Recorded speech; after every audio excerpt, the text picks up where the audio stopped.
Voces del Periodista. El Club de Periodistas de México, con su brazo asistencial, la Fundación Antonio Sáenz de Miera y Feital, presenta Voces del Periodista. Conduce Celeste Sáenz de Miera. Comenzamos. Buenas tardes amigos y amigas que ven su programa preferido, Voces del Periodista, del Club de Periodistas de México, este programa que conduce Celeste Sáenz de Miera aquí en las ondas hercianas de Anunciación TV. Vamos a comentarles en el inicio de este programa el tema de la minería. La minería está básicamente plasmada en la Constitución estratégicamente en el artículo 27 constitucional.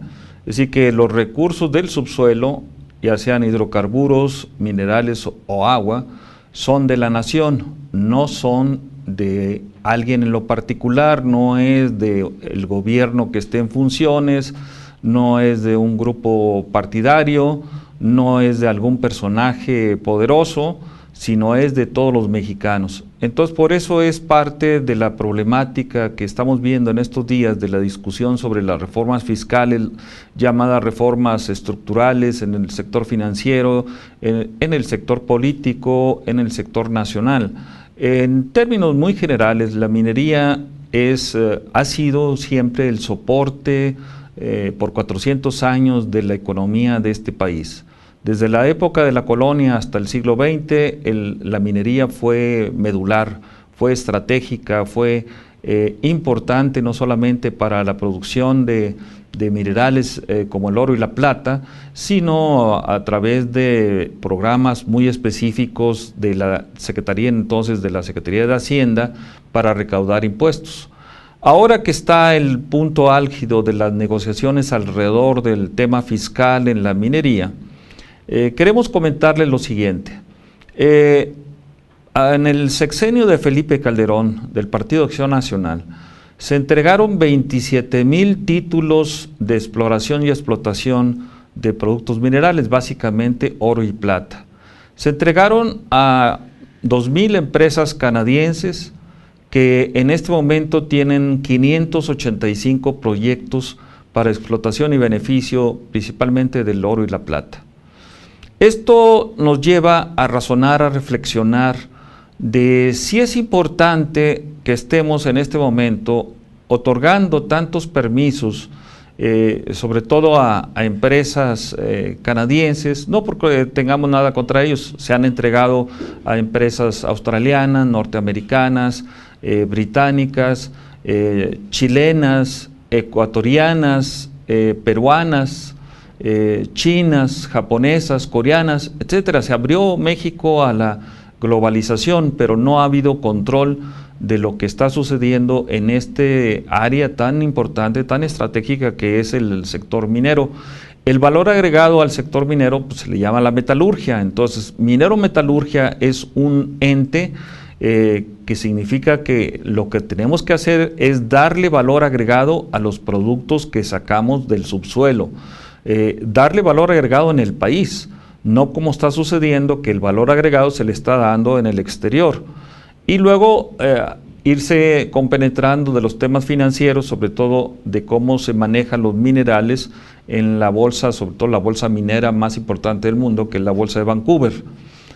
En ese punto, lo que estamos visualizando es que hay una polémica muy importante alrededor de la minería, que está situada en el ángulo de que las empresas extranjeras, sobre todo las canadienses, no quieren pagar los impuestos. Es más, probablemente se vayan a amparar sobre la ley y sobre las negociaciones que está habiendo, pero lo que están pagando de impuestos es una cantidad muy pequeña, aproximadamente lo están haciendo sobre las hectáreas concesionadas y no sobre el valor de lo que están sacando del país, y por lo tanto este tema lo vamos a seguir platicando. Este tema es medular en este momento en que las finanzas del país están álgidas, están difíciles, están escasas de recursos, y no es posible que un país del tamaño nuestro esté perdiendo la parte estratégica de la producción de minerales. Porque en este caso no solamente estamos hablando del oro o la plata, estamos hablando del cobre, estamos hablando del plomo, el estroncio, el litio, el titanio, el tuxteno, el berilio, la barita, etcétera. Este es un país, el segundo país del orbe más rico en minerales después de Sudáfrica. Por lo tanto, creemos que el tema a los mexicanos, a todos los que estamos interesados en esta problemática, pues nos lleve a razonar, a reflexionar, como decíamos al principio, sobre de que el sector público, el Estado mexicano, recupere la soberanía sobre estos minerales que son parte medular no solamente de la economía de México, sino del tipo de cambio. Un país del tamaño nuestro que no tenga reservas en oro y plata, pues está expuesto a la volatilidad de los mercados financieros. Este es el punto fino de esta plática, de este programa, porque lo que estamos observando en este momento es que en el Banco Central, el Banco de México, solamente hay 4 toneladas de oro que respaldan el peso mexicano. Y esto no es posible porque, insistimos, el tamaño del país, el tamaño de la economía, muchos dicen que es la economía treceava del mundo, nosotros pensamos que están equivocados porque no toman en cuenta todo el valor agregado que le generamos fuera de nuestras fronteras, inclusive el producto que generan los mexicanos en el exterior. Y entonces este es un país que desde nuestro punto muy particular de vista está ocupando los primeros lugares en la economía, en el ranking internacional. Entonces los minerales se convierten, no solamente el petróleo, se convierten en la parte estratégica o geoestratégica de lo que México en estos momentos debe visualizar. No debe de perder de vista la importancia del tipo de cambio, porque hemos sufrido en otras épocas enormes, gigantescas devaluaciones, y ahora no estamos desde este punto de la ciudadanía, no estamos observando que el gobierno sea transparente en cuanto a la cantidad de reservas que tiene. Los bancos centrales normalmente no informan de lo que tienen en sus arcas, pero hay reglas de transparencia que te pueden comentar determinados países, que México, por ejemplo, en el 2011 compró 100 toneladas de oro y ahorita solamente hay 4. Entonces, ¿dónde está el diferencial? ¿Dónde están el resto de las toneladas de oro que se compraron en los mercados de Londres, principalmente en el Banco Central de Inglaterra, y que al Banco de México solamente le entregaron papeles oro, papel, pero no le entregaron el físico, no le entregaron las barras de oro? Y esto nos lleva a pensar seriamente que estamos en una situación delicada en cuanto a transparencia, en cuanto a rendición de cuentas y en cuanto a la importancia que debe representar para todos los mexicanos el tener un control sobre los metales estratégicos, en este caso oro, plata, platino, paladio, que no lo tenemos, pero tenemos rodio, tenemos tuxteno, tenemos litio, tenemos berilio, tenemos barita, tenemos una canasta de minerales que pudieran soportar o aguantar las volatilidades que hay al respecto del tipo de cambio. Pero el tema lo vamos a seguir platicando en este programa de Anunciación TV que dirige nuestra querida amiga Tere García Ruiz, y que para nosotros le hemos dado una prioridad al área minera. Sabemos que el área petrolera está ligada con el área minera. Inclusive en la primera ley minera que se hizo en 1884, Porfirio Díaz consideraba que el petróleo era un mineral. Entonces no estamos en este momento disvariando, sino simplemente tratando de consolidar el punto de vista de que lo que tenemos en el subsuelo es riqueza de la nación, y esa riqueza de la nación es de los mexicanos. Insistimos, es de los mexicanos legal y constitucionalmente, así lo dice el artículo 27 constitucional, por más que nos quieran hacer ver que esto es obsoleto, que esto ya no es parte de lo que nosotros pudiéramos decir. Son temas de la globalización, sino que son temas de la nación, no son temas de la globalización, son temas de cómo nosotros tenemos que aprovechar íntegramente este tipo de riqueza que nos ha dado la naturaleza.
Pues sí, amigos, comentábamos en el anterior segmento de este programa, Voces del Periodista, que conduce nuestra estimada, nuestra querida Celeste Sáenz de Miera, que está apoyado siempre al 100% por Tere García Ruiz, que es la coordinadora de este programa por internet, tan visto y ahora tan polemizado por inclusive mis alumnos. El día de ayer me comentaban, profesor, pues ¿qué hacemos con el tema minero? Porque parece ser que los medios le han dado un lugar secundario, y no es un lugar secundario desde nuestro ángulo.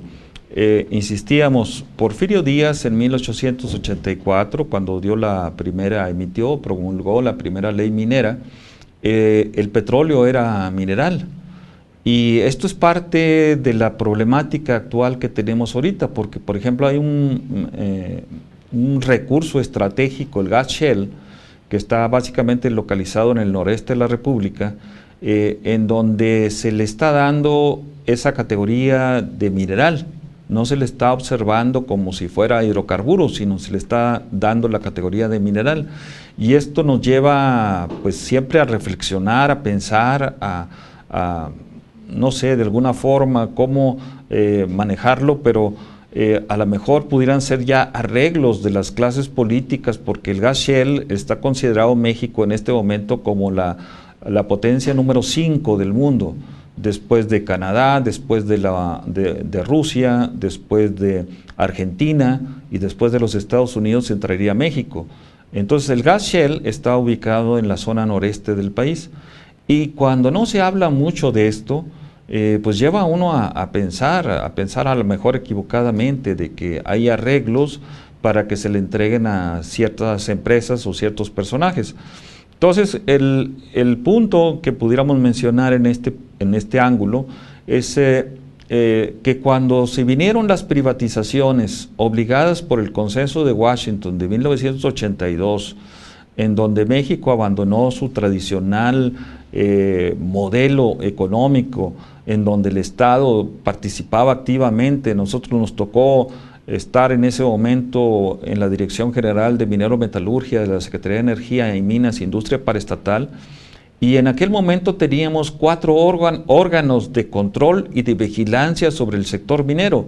No estamos hablando de las épocas de la globalización, estamos hablando de las épocas del nacionalismo económico. Entonces existía la Comisión de Fomento Minero, existía la Dirección General de Minas, existía el Consejo de Recursos Minerales y la Dirección General de Minero Metalurgia. Eran 4 órganos de control y vigilancia sobre el sector minero metalúrgico. En ese entonces teníamos 300 gentes bajo nuestro mando. Saben ahora, con la globalización, la Dirección de Minero Metalurgia y esos órganos de control desaparecieron, solamente quedó la Dirección de Minas en la Secretaría de Economía, y actualmente solamente de los 300 que habíamos vigilando y coordinando, impulsando, invirtiendo en el sector minero metalúrgico, solamente hay 10 personas. No es posible que el gobierno federal haya dado ese paso de regresión tan grande cuando lo que se requiere son técnicos, requerimos geólogos, requerimos ingenieros de minas, requerimos inclusive administradores especializados en la minería, gente que conozca cómo se mueven los mercados mineros en las bolsas internacionales, sobre todo en la bolsa, les comentamos, la bolsa de Vancouver. Entonces no abandonamos totalmente el sector minero metalúrgico. Y resulta, esto fue en 1994 con las llamadas reformas al artículo 27 constitucional de Carlos Salinas de Gortari, donde desincorporaron las reservas mineras y prácticamente las privatizaron y las entregaron a grupos afines al presidente en ese momento. Por ejemplo, el Grupo Acerero del Norte, que para desfortuna nuestra, pues está aquí a unas cuadras de donde estamos. El Grupo Acerero del Norte, o Grupo GAN, se quedó con las mejores empresas del sector minero metalúrgico. Es decir, se quedó, por ejemplo, con Varita de Sonora. Varita con B grande es un mineral estratégico que sirve para la perforación de pozos petroleros. Se quedó, por ejemplo, con roca fosfórica de Baja California Sur, en donde se sacan fertilizantes, pero básicamente nosotros teníamos conocimiento en los años que nos tocó estar coordinando el sector minero metalúrgico, teníamos conocimientos de grandes yacimientos de uranio. Aparte se quedó con todo el sector minero carbonífero, esto que es importantísimo para la producción de acero. Por eso el grupo medular, el grupo central del Grupo Acerero del Norte es Altos Hornos de México, que tiene su ubicación en Monclova, Coahuila.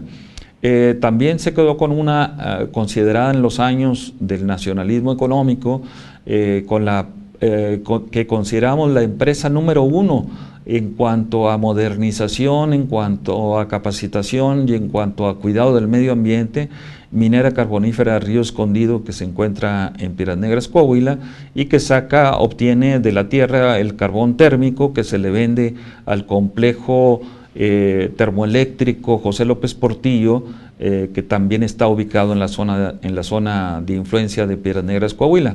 Entonces esa empresa Micare estaba considerada como la empresa número 1, era el prestigio que teníamos de las empresas paraestatales. Actualmente se abandonó totalmente, está abandonada.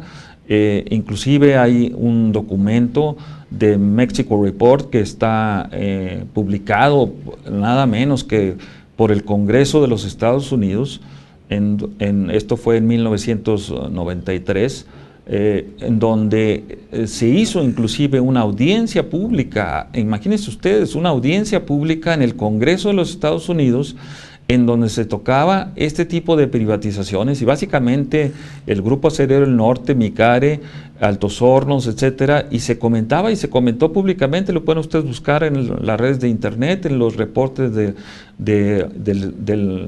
Congreso de los Estados Unidos, en donde había la sospecha de que había grupos delincuenciales utilizando estas empresas fachada para hacer operaciones ilegales. Entonces veamos dónde han caído las empresas que eran el prestigio del sector minero metalúrgico paraestatal.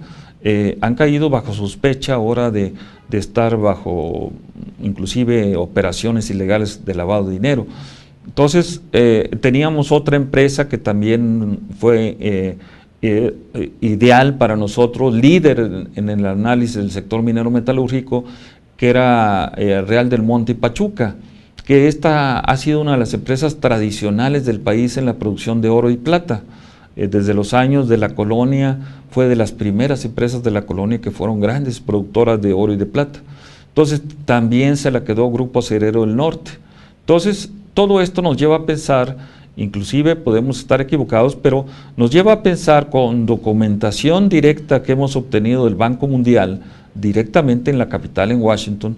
Allá nos recibieron, estuvimos platicando con las gentes encargadas de este tipo de préstamos, que los préstamos que se dieron para el sector minero y siderúrgico están ligados. El minero metalúrgico, siderúrgico, en el caso de la minería de carbón, se sacan, por decir algo, 10 millones de toneladas de carbón en la región centro-norte de Coahuila.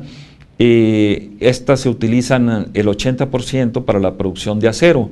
El otro porcentaje se utiliza para la producción de energía eléctrica. Entonces, estos recursos que en aquel entonces obtuvimos del Banco Mundial para desarrollar, para impulsar, para hacer crecer las empresas minero-metalúrgicas del Estado mexicano, cayeron en uno de los Grupo Acerero del Norte. Entonces, lo que estamos viendo actualmente es que si a partir del 94 se entregaron los recursos del oro y la plata que son estratégicos para la nación, sobre todo para el Banco de México, para tener un poder adquisitivo en el peso mexicano, en los años anteriores a 94, las empresas que se dedicaban al oro y la plata tenían que entregar físicamente al Banco de México su producción de oro y plata. Ahora, después de la privatización del sector minero metalúrgico, ya solamente entregan un papelito que dice que sacaron X cantidad de onzas troy de oro y de plata al Banco de México. Entonces no es posible que nosotros los mexicanos mantengamos una apatía o un desconocimiento o una falta de información sobre estos temas, porque El oro y la plata lo vamos a seguir ratificando en este programa y en muchos más que tengamos. Es tan importante como el petróleo, porque el petróleo no es parte de la reserva del Banco Central y el oro y la plata sí son parte de las reservas del Banco Central. Esto permite, insisto, darle estabilidad al peso mexicano en momentos en que hay enorme volatilidad en los mercados de divisas, sobre todo por la falta de respaldo que está teniendo el dólar, la crisis que está teniendo el euro, el yen que ha sufrido embates naturales, el yuan que todavía no crece, el yuan de China, que todavía no crece como una moneda internacional, está apenas el año pasado empezó a cotizar en los mercados internacionales de Chicago.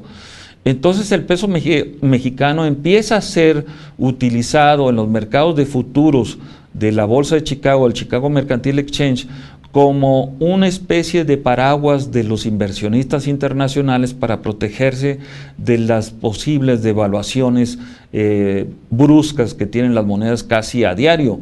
Entonces el peso mexicano como que viene a ser una especie de edén para protegerse de esto. Y sin embargo, si no tenemos oro y plata para respaldar esto, pues entonces, pues amigos, estamos en una situación delicada. No hacemos un reporte como lo pidió la Auditoría Superior de la Federación, lo pidió el reporte al Banco Central de exigirle ver la cantidad de barras de oro que tiene en realidad el Banco Central. Y hasta la fecha, desde el 2012 a la fecha, el Banco Central no ha permitido que la Auditoría Superior de la Federación vaya y verifique qué cantidad de oro y plata hay en el Banco Central. Entonces, ¿de qué estamos hablando?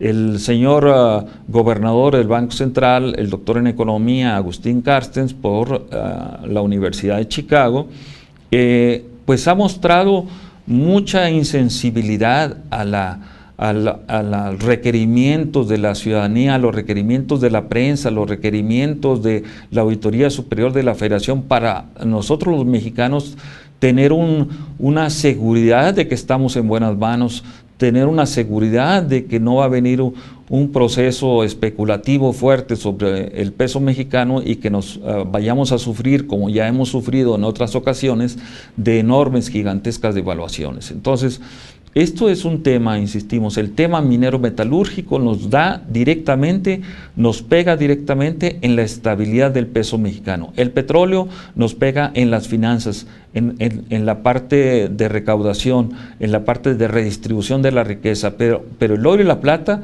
estamos ligados con las políticas monetarias que tenga el Banco Central. Entonces, por lo tanto, vamos a seguir platicando sobre este tema, tanto del minero metalúrgico como su conexión con el Banco Central, para ir dilucidando, para ir platicando en su programa Voces del Periodista, en esta estación Anunciación TV, que nos permite pues platicar con ustedes de estos temas que no son normalmente discutidos o analizados en otros espacios mediáticos. Vamos a un segundo corte y continuamos.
Amigos, pues continuamos aquí en Anunciación TV, este programa que lo estamos dedicando al análisis del sector minero metalúrgico, que es parte medular de la economía de este país, de acuerdo al artículo 27 constitucional.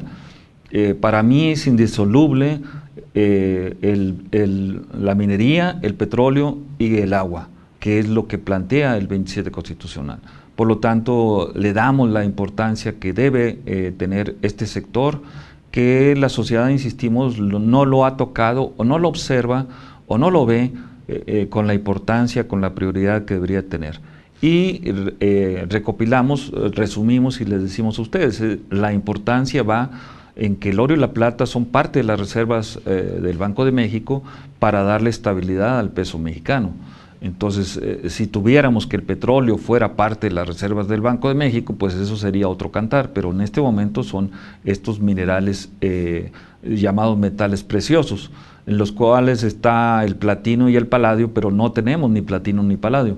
Pero hay otro metal estratégico que es el rodio. El rodio es parte de los convertidores catalíticos de los coches. Y prácticamente en México importamos los convertidores catalíticos de los automóviles y no hemos desarrollado una minería sobre el rodio. Es más, inclusive cuando los automóviles tienen un accidente y se van a los deshuesaderos, pues debería haber un reciclamiento del mineral de rodio para darle pues valor agregado a todo esto. Imagínense, la onza Troy de rodio está ahorita aproximadamente a $1,500 en los mercados internacionales, y un convertidor catalítico trae una onza Troy de rodio.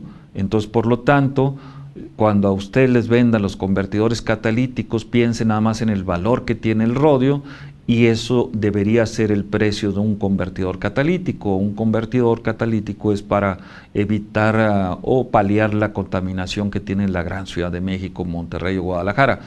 Pero el hecho es que lo que hay en el mercado son simplemente mofles estilizados, no son convertidores catalíticos. Y la gente piensa que se ahorra en comprar un mofle o un convertidor de una X refaccionaria, cuando realmente, insisto, cualquier convertidor catalítico trae una onza Troy de rodio, normalmente. Hay otro mineral también, le estamos dando una especie de repaso sobre el área minera. Hay otro mineral importante, estratégico, que es el titanio. El titanio, normalmente el mar lo acerca a las costas de Oaxaca. De ahí no hay prácticamente grandes inversiones sobre el titanio, pero sin embargo hay una empresa minera transnacional, Kemira, con K de kilo, Kemira, que pertenece al gobierno de Finlandia. Es decir, no solamente nos quejamos de los canadienses, que tienen 27,000 contratos, que tienen 585 proyectos mineros en este año, sino el tamaño del país que se le entregó a los canadienses. A los canadienses les entregó el 35% del país para que exploren y exploten como ellos gusten este tipo de minerales. Abro este paréntesis para explicar que no estamos en contra de Canadá, simplemente que tenemos que regular que lo mismo que se paga de impuestos para extraer el oro y la plata de México debería ser lo que se paga en Canadá para extraer el oro y la plata. Entonces, simplemente que hubiera equidad en la relación minera entre Canadá y México, que no la hay. Posteriormente, Canadá desarrolla una metodología depredadora del medio ambiente. El minado a cielo abierto nos deja destrozados grandes territorios de la nación, ya improductivos totalmente para la ganadería o la agricultura, y esto es parte de lo que deberíamos de regular en México. Y posteriormente, pues ha salido en la prensa, La Jornada, Reforma, Proceso, han mencionado que las mineras canadienses han traído grupos paramilitares para controlar la indignación de los pueblos indígenas, porque la mayoría de las concesiones, de las 27,000 concesiones que se han entregado a las mineras canadienses, pues han sido prácticamente en zonas indígenas o zonas de pueblos locales. y por lo tanto hay un choque, un roce muy fuerte entre la minería depredadora y los usos y costumbres de los pueblos. Entonces ahí nos están generando los canadienses un problema real que no está siendo analizado bilateralmente, que no está siendo estudiado en las grandes universidades, ni las mexicanas ni las canadienses, que no hay un intercambio de información sobre el desastre que están causando en el país, que no hay un control tampoco por parte de los órganos de inteligencia de México, porque esto sería seguridad pública, de que se contraten a grupos paramilitares. Está un caso pues prácticamente paradigmático de una luchadora oaxaqueña llamada Betty Cariño, que fue a ella a protestar al Parlamento de Canadá. Ella estuvo físicamente en el Parlamento de Canadá y al regresar a México fue asesinada brutalmente. Entonces no podemos pasar por alto estas cosas, o sea, estamos en el siglo XXI, no estamos hablando de temas que para nosotros nos pudieran ser pues realmente intrascendentes, sino son temas medulares para el conocimiento de la nación. Pero hablábamos de esta empresa minera transnacional que es del gobierno de Finlandia, que constitucionalmente están prohibido que los gobiernos participen directamente en actividades productivas en México, y sin embargo esto es una empresa paraestatal del gobierno finlandés y obtiene el titanio de Oaxaca. Se lo lleva, le da valor agregado, es decir, lo refina, hacen metalurgia sobre el titanio en Savannah, Georgia, y de ahí se obtiene lo que hemos llamado el Rolls Royce de los productos minero-metalúrgicos, el dióxido de titanio. El dióxido de titanio es, coloquialmente, para que me entiendan, es lo que le da color blanco a las cosas. Todo lo que es color blanco tiene el dióxido de titanio. Y nosotros, las clases empresariales, las clases profesionistas, los geólogos, el gobierno federal, no impulsa que los mexicanos seamos los que le demos valor agregado aquí y sea en este caso una empresa finlandesa la que se esté llevando esta riqueza de la nación. Hay otro producto más. Imagínense, les estoy dando rápidamente los minerales estratégicos de la nación. El berilio. El berilio se encuentra en la frontera de Coahuila y Texas. Está explotado por una empresa mexicana, esto sí, una empresa mexicana que se llama La Domincia, de la familia Madero, Madero Bracho. Ellos lo mezclan con otro mineral que se llama fluorita. La fluorita vale en este momento $80 la tonelada de fluorita, y el berilio vale $80 la libra, y están mezclando berilio con fluorita. La gente que no conoce pues pasa la frontera y dice pues es exportación de fluoritas, pagan los impuestos que tengan que pagar, etcétera, pero no tenemos gente en aduanas que entienda que esto es un mineral estratégico, que el berilio es un mineral estratégico. Este es un mineral nuclear, inclusive afecta a las gentes que lo tocan, pero está siendo utilizado cruzando la frontera inmediatamente de Coahuila. La frontera de Coahuila es Ciudad Acuña y la frontera de Texas es del río Texas. Ahí está una gran beneficiadora del berilio, una refinadora de berilio que pertenece a la empresa Alcoa, Aluminum Company, en la cual Ernesto Zedillo es parte del consejo de administración de esta empresa. Alcoa lo refina el berilio y se lo vende a la NASA, a la empresa paraestatal más grande del mundo, la dedicada a viajes espaciales. El berilio se utiliza para recubrir las naves espaciales cuando éstas regresan a la Tierra, para que no se incendien, para que no se quemen. Y nosotros no le damos el valor agregado en México, la vendemos prácticamente como materia prima, no estamos pagando los impuestos. Desde la época en que estuvimos a cargo de la Dirección de Minero Metalúrgica, hemos insistido a la Secretaría de Hacienda, posteriormente estuvimos en Hacienda y seguimos insistiendo sobre ese tema de por qué la Domincia no pagaba los impuestos sobre el berilio, que solamente estaba pagando los impuestos sobre la fluorita. Entonces no se ha podido resolver este tema. Vean ustedes lo que hay de involucrado, la NASA, Alcoa, Madero Bracho, Antonio Madero Bracho, del Grupo San Luis, Minera San Luis, es el promotor de los estudiantes mexicanos en Harvard. Entonces nos lleva otra vez a elucubrar, a lo mejor a pensar mal, que Harvard está protegiendo este tipo de actividades ilegales para un país que no se sabe defender como es el nuestro, que no tenemos gente joven que defienda a este país, que lo defienda bien, no que salga a las calles a protestar, sino simplemente que lo defienda en el conocimiento, en el impulso de nuevas empresas, en el desarrollo de nuevas tecnologías, en innovación, en actividades empresariales productivas para el país. Entonces, cuando vemos que el berilio se está exportando de una manera encubierta, que no se pagan los impuestos porque es un mineral estratégico, pues también nos lleva a pensar mal, entonces, que Harvard está detrás de todo este tipo de personajes. Antonio Madero Bracho, insistimos, es el promotor, el impulsor de todos los muchachos jóvenes que se quieran ir a estudiar en la universidad número 1 del mundo, que es Harvard. Entonces ahí tenemos otro mineral que también no le hemos prestado la suficiente importancia en este país y que estamos pensando siempre en los minerales de bajo valor agregado, no los minerales estratégicos como acabo de mencionar, el titanio o el berilio con B grande. Entonces estamos pensando que este país desde hace muchos años tenemos idea que solamente está explorado en un 40-50%. Entonces imagínense las riquezas que tenemos, por ejemplo, en un mineral común y corriente como es el mineral de hierro, que luego posteriormente sirve para generar, es la materia prima de la industria acerera, de la industria siderúrgica. No tenemos grandes yacimientos de hierro. Teníamos uno en Durango, se nos acabó el Cerro del Mercado.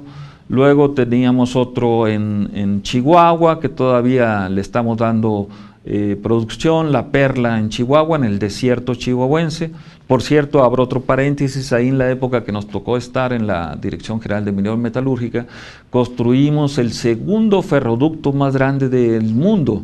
Este ferroducto que lleva el mineral de hierro está en La Perla, Chihuahua, en el desierto chihuahuense, sube la Sierra Madre Oriental y luego lo lleva hasta Monclova, en Coahuila. Son cerca de 400, 500 kilómetros en donde nosotros invertimos esos recursos para darle valor agregado a la minería, para integrar las cadenas productivas, porque la importancia era integrar el mineral con la producción de acero. Y pues ahora sabemos que prácticamente el Grupo Acerero del Norte pues, se llevó la joya de la corona de las industrias siderúrgicas del país, que es Altos Hornos de México.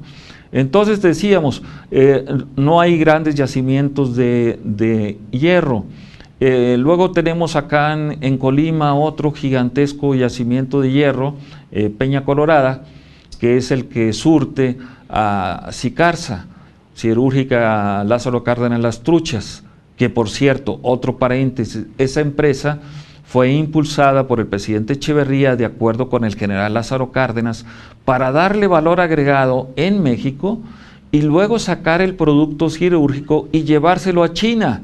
O sea, ellos tenían la visión de estadistas, tanto Echeverría como Lázaro Cárdenas, porque ellos visualizaban en esos años el poderío enorme que iba a tener China. Entonces ya nosotros teníamos ese proyecto muy desarrollado, no solamente estaba basado en una zona que no era nada en aquel entonces, Lázaro Cárdenas, Las Truchas, y que se desarrolló toda una serie de industrias colaterales con la industria siderúrgica. Entonces Peña Colorada era parte de ese desarrollo, de ese proyecto siderúrgico que el gobierno de México construyó, insisto, con el apoyo del general Lázaro Cárdenas y con en ese momento la actividad ejecutiva del presidente Echeverría. Sin embargo, nos falta hierro, estamos importando grandes cantidades de hierro, de Brasil principalmente, y hay un cerro en Oaxaca, cuando se cruza de Tuxtepec a la capital Oaxaca, se tiene que cruzar una sierra enorme, gigantesca, pero en la parte más alta de la sierra hay un lugar que se llama Cerro Pelón. Bueno, nosotros hicimos estudios en ese momento sobre el Cerro Pelón y el Cerro Pelón está lleno de mineral de hierro. Entonces, ¿por qué no aprovechar esas riquezas que nos da la nación, que nos da la naturaleza, y poner a nuestros mineros, empresas mineras, pero nacionales, pequeña y mediana minería, a que desarrollen esto que estamos viendo? Solamente las empresas transnacionales están viniendo, las mineras transnacionales están viniendo a saquear prácticamente nuestro país, porque no se le puede llamar de otra cosa cuando las canadienses tienen ya el control del 35% del territorio nacional, el narcotráfico tiene el otro 35%, y entonces nos están arrinconando a los mexicanos solamente en determinados lugares, como puede ser el Valle de México. Pero vamos a un tercer corte comercial y continuamos en Anunciación TV.